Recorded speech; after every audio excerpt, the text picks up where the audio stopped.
the desert's news leader, this is Breaking News. I believe they are 100% guilty, and they know it.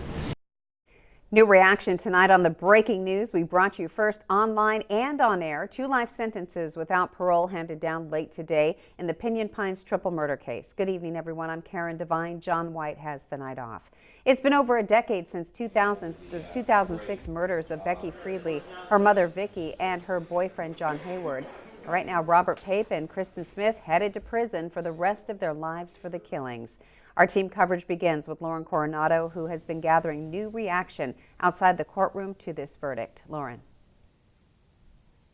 Karen, that's right. I just spoke with Cranston Smith's family, and for the first time, they were really willing to talk. The last time I was here during that court appearance, they weren't so willing to talk to the media, but today they were prepared. They wanted to let us know what their thoughts were. In fact, Cranston Smith's wife actually had a statement that she read to us explaining that her husband is innocent. They continue to say that he's a military man, a hero, and that they are not going to give up. Now, of course, on the other side, we also spoke to the victim's family. Becky Friedley's dad said, of course, no one here is a winner, but he did say that he's happy with today's sentencing. That me and my family were all really excited about the outcome of this trial, and I think that there was no injustice done here today. They were rightly accused.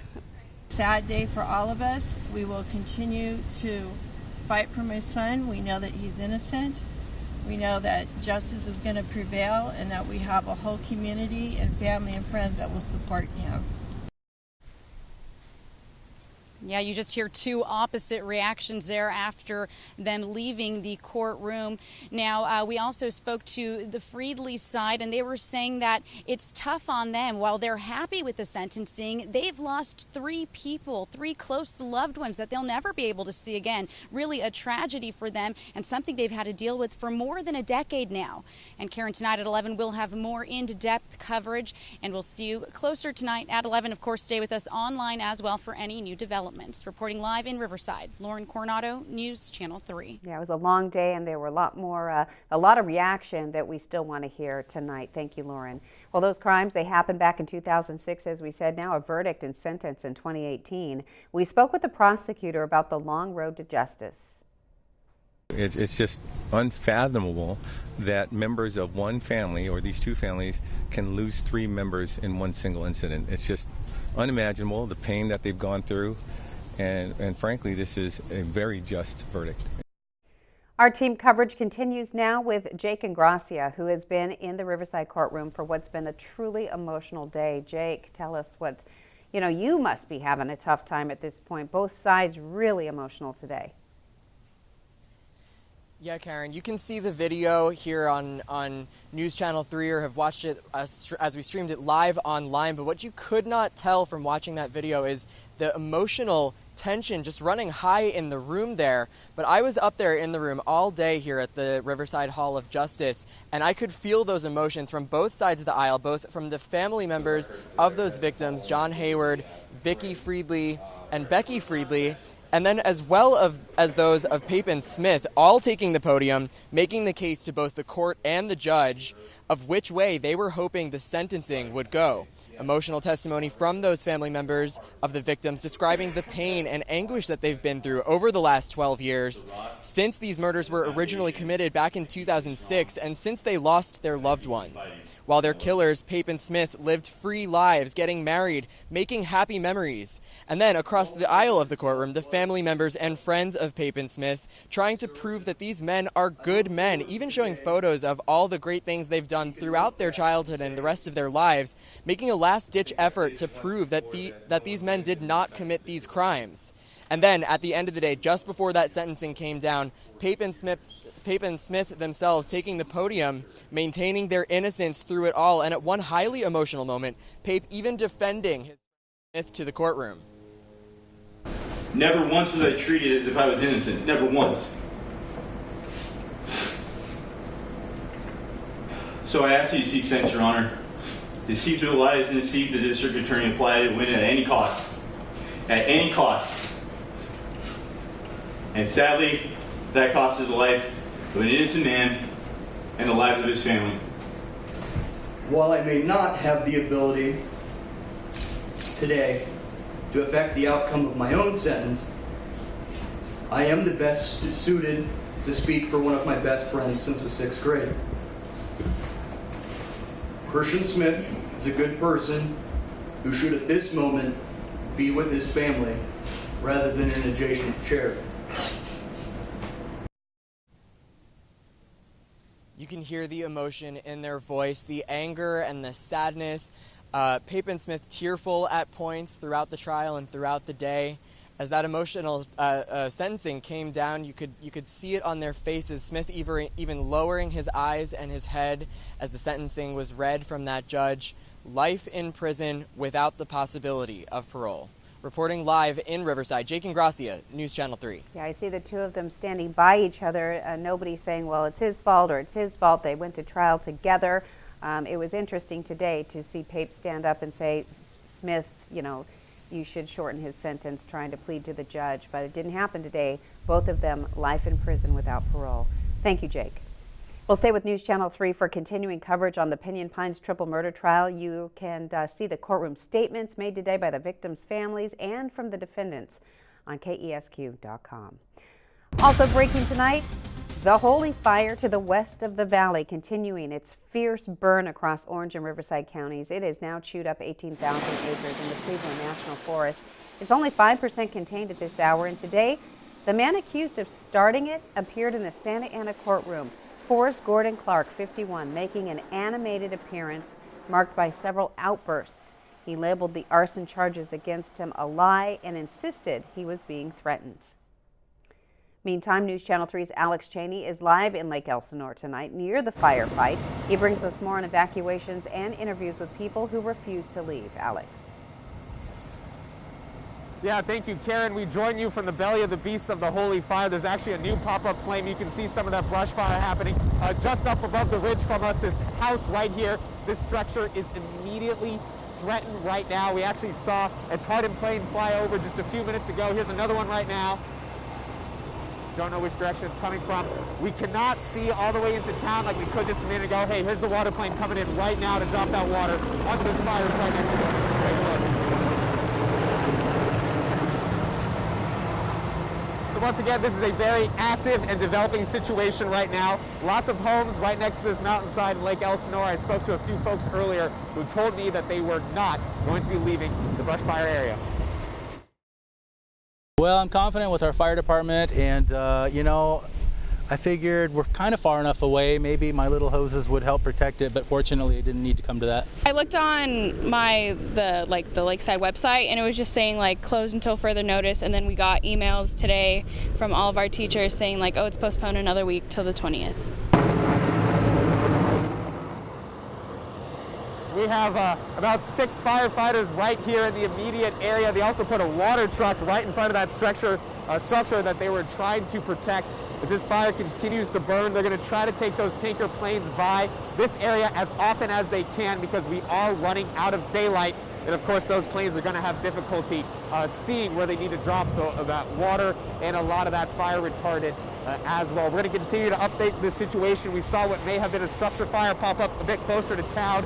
We saw a tremendous plume of some black smoke. We'll continue to keep you updated. Reporting from Lake Elsinore, Alex Cheney, News Channel 3. And I can see that it was a little earlier when you did those interviews and people were not going to leave. Maybe now they'll take those evacuation notices a little more seriously. Stay safe out there, Alex. Thank you.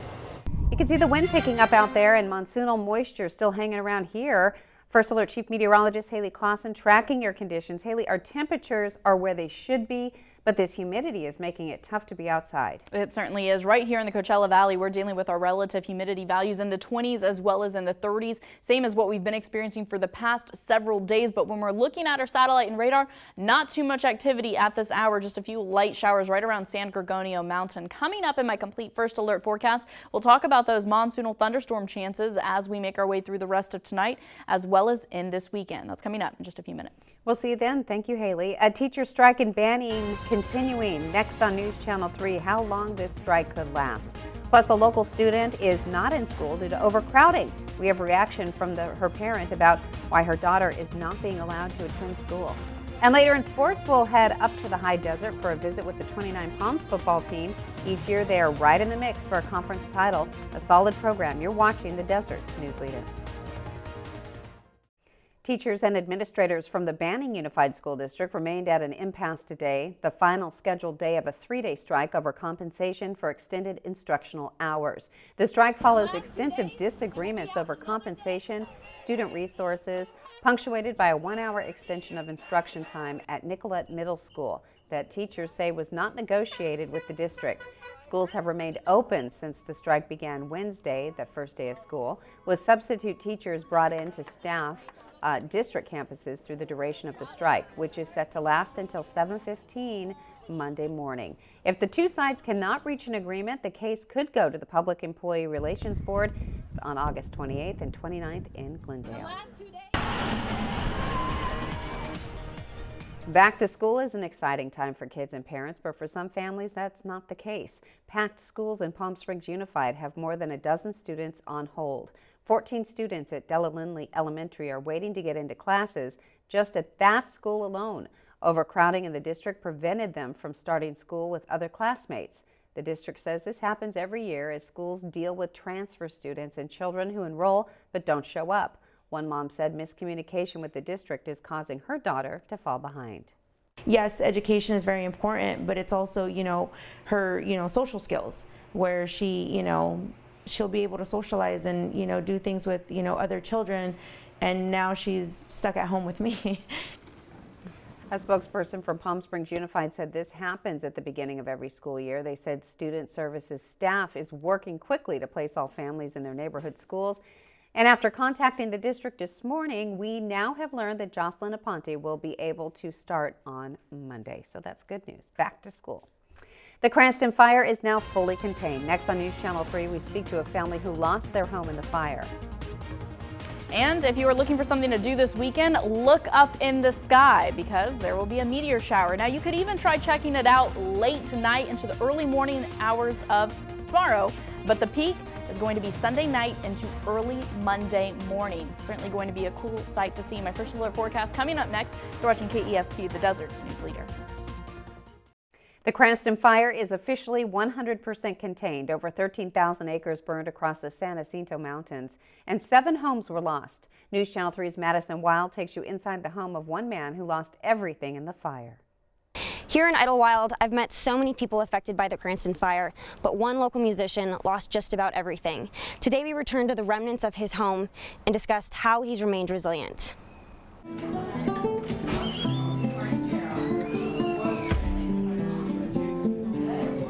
For this man, music is his life.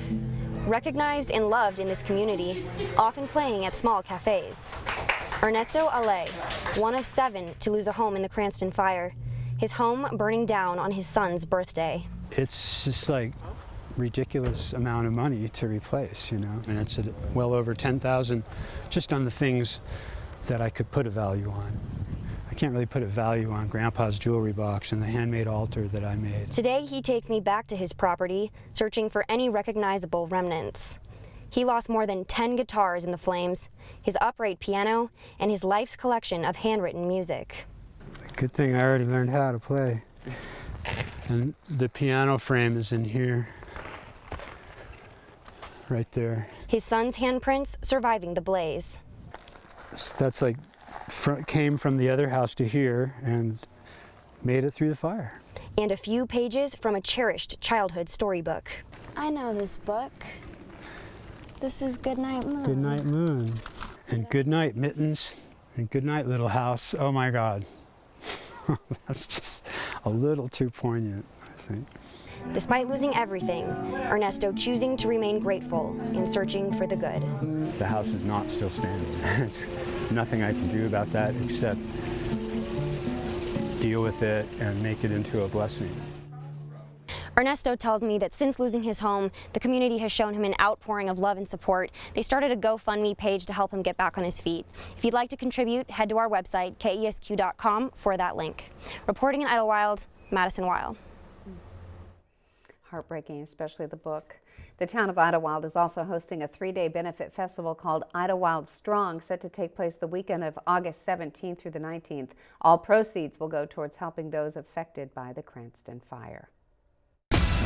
Now, First Alert Weather with Chief Meteorologist Haley Clausen. There are still some thunderstorms developing, but those are south of the border. What we're continuing to track right around the Coachella Valley is actually around San Gorgonio Mountain. Just a few light showers at this time, but earlier on today, there was some storms and some showers working their way across the Coachella Valley. Here's a check at some of those rainfall totals over the past 24 hours. Note the highest total for the Coachella Valley coming in at just over 1/10 of an inch in Thermal, but everywhere else nice and light. The heaviest rain stayed well towards the east, closer to the California-Arizona border. Blythe, 7/10 of an inch. That's just in the past 24 hours. But here in the desert, of course, we are feeling the humidity, and we have dew point temperatures in the 50s, 60s, and 70s. The good news is, as we make our way through the rest of the weekend, we will gradually be drying out. Still going to be dealing with this nice little haze we have going on and some mostly sunny skies over the mountains as we make our way through the weekend as well. But what we're looking at when we look at our future cast is still the opportunity for those storms to develop mainly late this evening, continuing to work their way into California in the early morning hours for the next 2 days. So this is something that the entire First Alert Weather team will continue to monitor through tonight into Saturday night and early Sunday morning, where even the slight chance for an isolated mountain storm does have the possibility to develop. Overall, though, we are continuing to dry out, especially for Monday.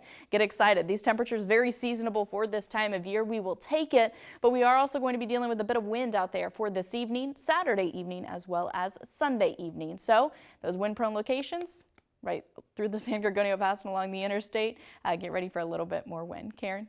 All right. Thank you, Haley. Tonight on ABC and News Channel 3, here's a quick look at what's coming up tonight if you're going to be sitting there on the couch watching television.